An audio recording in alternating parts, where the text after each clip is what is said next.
gosh. Oh, this is crooked. Let's fix your home.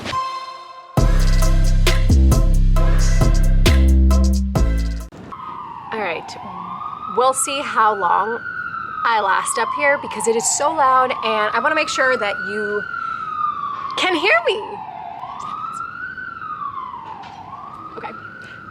Hello, welcome to the First Gen Money YouTube channel. I am Danielle and we talk about all things money, life, mental health from the first gen perspective. So if you're new here and you're interested in that, hit that subscribe button because we have new videos every Wednesday.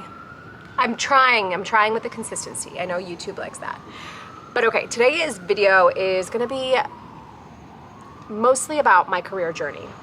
I was laid off and I've started the job process again, the job search process. And so that first question that they ask is, tell me about yourself, you know, and you have to like come up with a quick, short story about who you are, what you're interested in, your career journey, without going into a full 22-minute YouTube video. So this is my opportunity here to go into that long career journey or my unique career experience to kind of help you if you're somebody who is in school right now and not sure what you want to do, not sure where that's going to take you. I think I was very much like you. I was very much unsure after school. During school I had a path. I thought I had a path, but it was a path that was mostly decided by me and I thought it's what I wanted, and I think it was, but because I didn't know what else I could do. So let's talk about it. Let's talk about my education first. So I graduated in 2015, which is almost 10 years ago. Almost 10 years ago. Wow. Graduated from Rutgers University in Jersey. I actually went to school at UMass Boston for 1 year. And that was mainly because I was trying to get into Boston University and I didn't. So I thought, okay, let me be in the area because, I don't know, I guess I thought it would help me with my chances of getting in again when I applied. I did not. I did not get in when I applied as a transfer student, and I had also applied to Rutgers as my backup. And so I ended up transferring from UMass Boston to Rutgers in 2012 and continued my education at Rutgers. And I think that's where like it begins. At Rutgers, I got involved with school, right? Like I joined the Daily Targum. I was like, okay, I'm gonna join the newspaper. We're gonna start writing for the newspaper. I was doing that and I was like, I need an internship because people are always talking about internships. And so my first internship in college was at the Eagleton Institute, a political institute at Rutgers, and I was working at the Center for American Women in Politics. And I guess this is where I tell you that my major was political science with a minor in women and gender studies because I wanted to be a lawyer. I wanted to be a lawyer. I thought I was gonna go and make it to the Senate. That was like my career path that I saw for myself. And I think part of this was because growing up, like, yeah, you're gonna be a doctor, a lawyer, like it's something that your parents tell you. And so I really wanted that. I think it's also because of what people are saying that you think you want. Oh, what's this? Next one at the ACLU, the American Civil Liberties Union in Newark, so the New Jersey branch of the ACLU, and I was a civil rights intern. And I think this internship was most impactful because of my manager. I think managers are a big deal, and as a first-gen Latina, my manager was also a first-gen Latina, a lawyer, and I was like, oh my gosh, you are goals. And she was very good. She like took me on as a mentee and she was very honest with me. And I think one of the things that I remember so vividly from that internship was like, I needed to improve my writing skills. If I didn't care to improve my writing, even though I was writing for the newspaper, even though I was writing for school assignments, I needed to go a layer deeper and really improve that because it's it matters a lot in a lot of things that you do.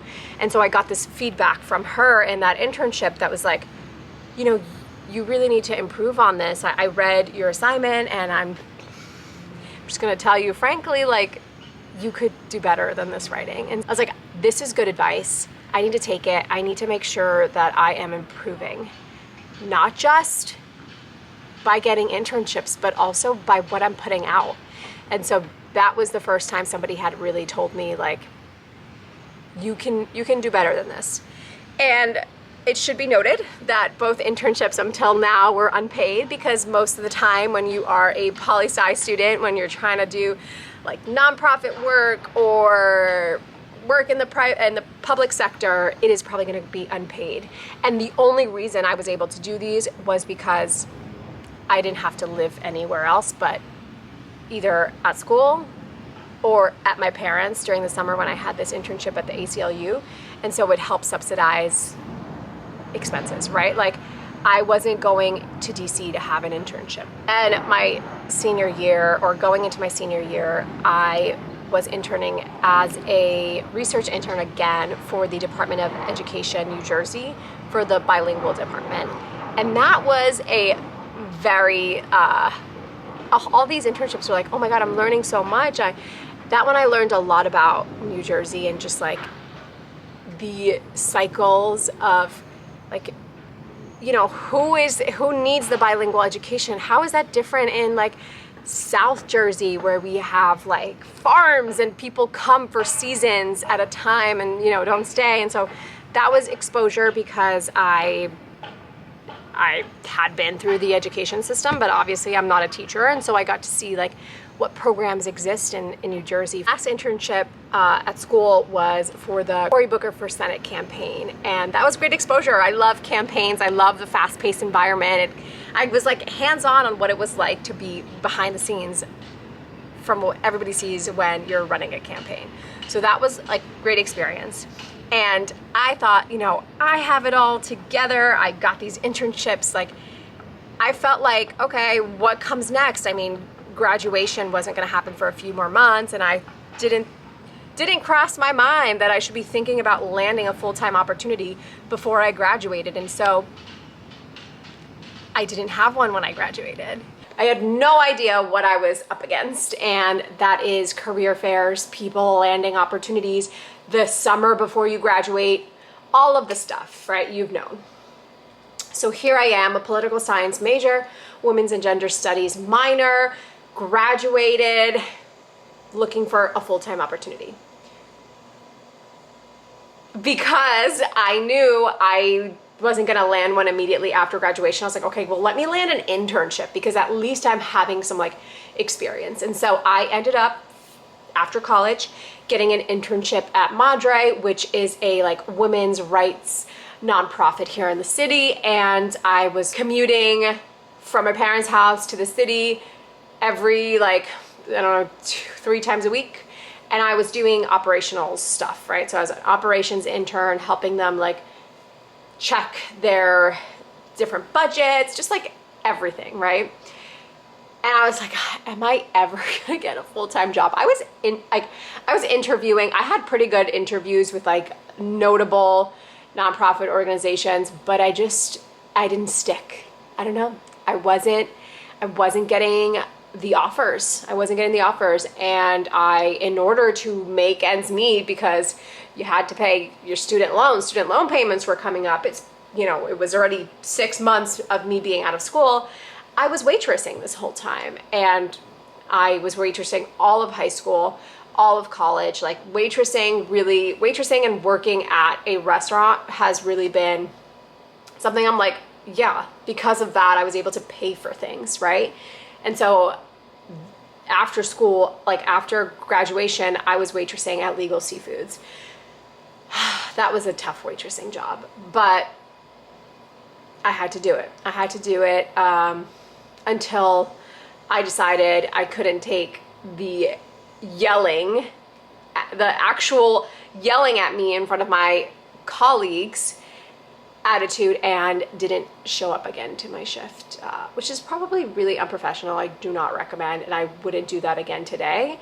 I would say, hey, I did not appreciate the way that the chef yelled at me, and I'm not coming back. I would give somebody a heads up because it was not the manager of that store's fault that this had happened. But anyway, so graduated, interning, and working as a waitress. Finally, I get my first big break. And it is at a translations company, a big translations company here in New York. Not big, but it wasn't like I'm working at a mom and pop translations company myself doing the translations. No, I was working as a project coordinator, and what that meant was that if one of our clients wanted a translation job, they would have to come to me first, and I would provide an estimate of the cost of the translation, a timeline, what it would look like to actually be able to get this translated. So that was my first job. I was like happy I had this opportunity. I'm like, yes, finally I can make money. I can have a full-time job, which is what I was working for all of college. That is what you're doing. And it was nothing related to what I had studied. Go figure.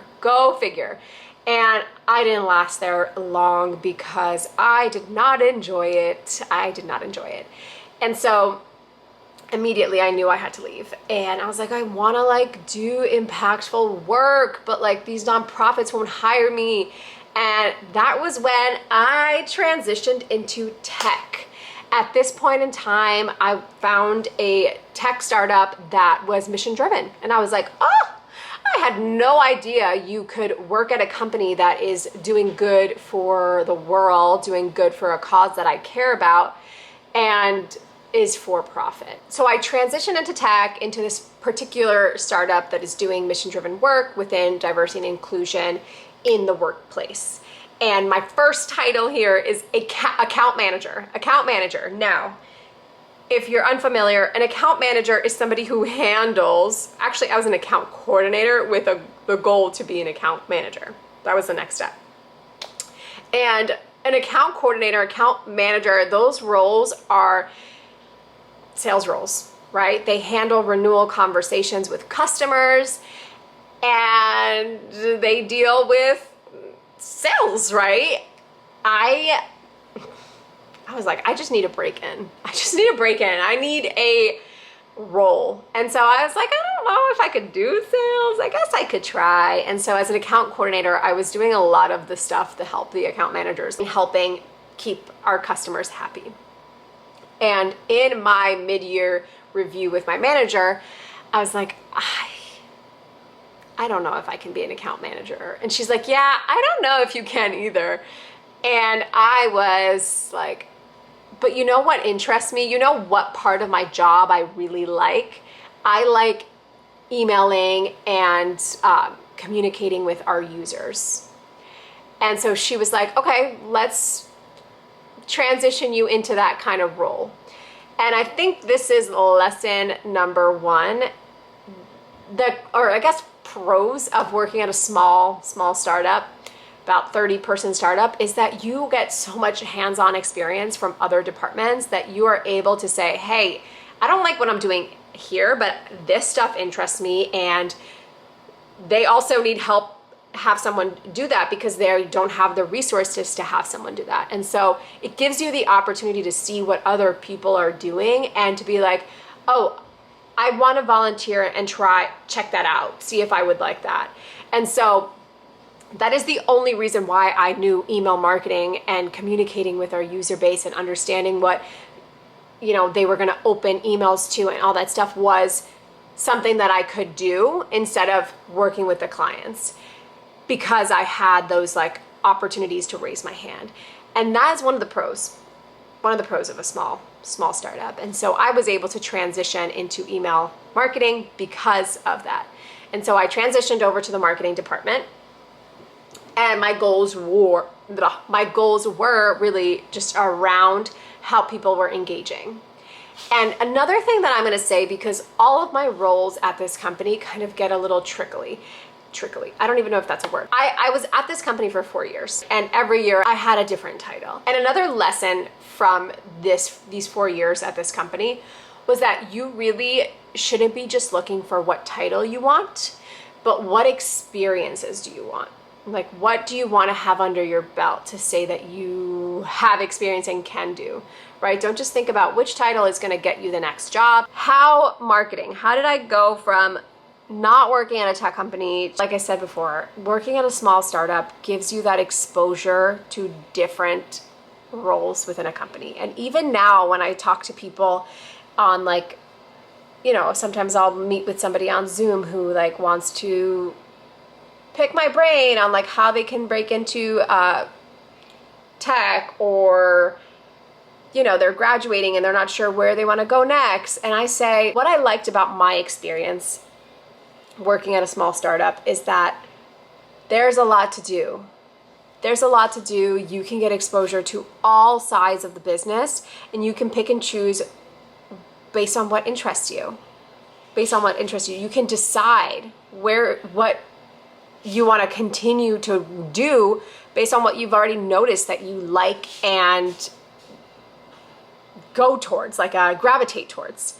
So I think that's one of the biggest pros. But there are cons, and the cons are it's a small team, limited resources. And I think the limited resources does limit your career development. It does limit the amount of exposure you'll have to marketing tools, to things that people in the industry are using. And so I think that is a pretty big con to like share, and something that I feel like 4 years at my like main, like staying 4 years at a company, staying like 4 years at that one tech startup really kind of staggered my growth in some ways, because it didn't give me exposure to how other teams are running marketing orgs. And so ultimately, my last role at that company was a product marketing manager. And that was a role that, again, I advocated for because we were putting out a product to the market that we had never done before. And my marketing team of 3 people was being asked to help with this product launch, but we had no idea. We were like, what are you launching? Like, you're explaining to us what this is, but nobody's ever thought about like why it matters. And so I was like, I think we need a product marketing manager. And I think since I've already developed the go-to-market plan for this, like, I think I'm gonna do it. And I want the title. So this is the only time when I was like, a title matters. Not because I think that it matters, and I'll make a follow-up video on like how to break into product marketing, but mainly because I was like, I want to leave this organization with a title for a role that I want next. And that was the only time I cared about a title. In 2021, I needed a little break, and I was like, I just need to know what else I can do. And so that is when I came across I took a pause, but I was consulting. I was consulting as an events manager for a nonprofit.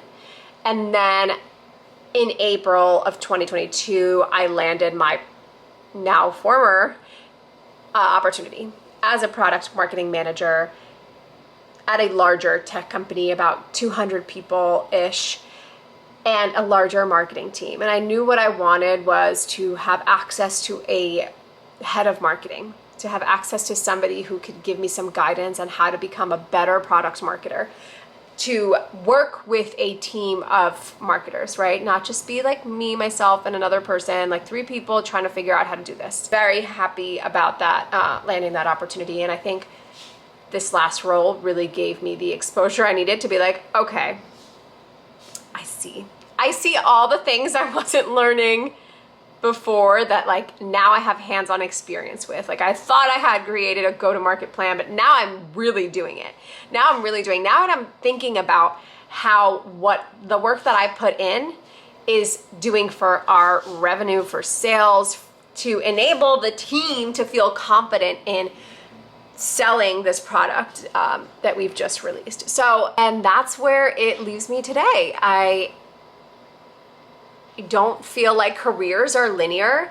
I don't think that you have to feel like you're climbing this ladder and you are going from being a manager to now whatever. Like, honestly, just that has never been the path for me. Somebody who studied political science, thought she was going to be a lawyer. Nothing has been a like, I am climbing some ladder to get to this place. I've been always curious. I've always been curious in the roles that I've held to try to understand what is going to make me the happiest. And I'm going to take that curiosity with me in my next position. I'm going to think about, okay, I love doing this. I'm not enjoying this so much, and find the roles that really help me do what I love the most. So that's my words of encouragement to you, poli-sci major, to you, philosophy major. If you're not sure where you're gonna go, what your career is going to lead you to, that's okay.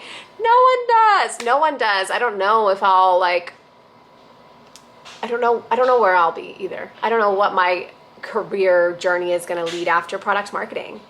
I could end up wanting to lead product marketing somewhere, or I could switch to a whole different function. I don't know, but that's the joy and excitement of a career, is that no one expects you to just keep climbing the same thing just because you've been doing it for X amount of times, for X amount of years. So, but that's my journey. I don't know. It's been a very like, let's just see where it takes me. Let's see where the wind blows, and be down for it. So I hope you learned something from that. I hope it helps you feel like you're less alone when you're not sure if you have any idea where your career is taking you. It's fine. No one does. And I will see you all next week. I'm going to get back to packing. Bye.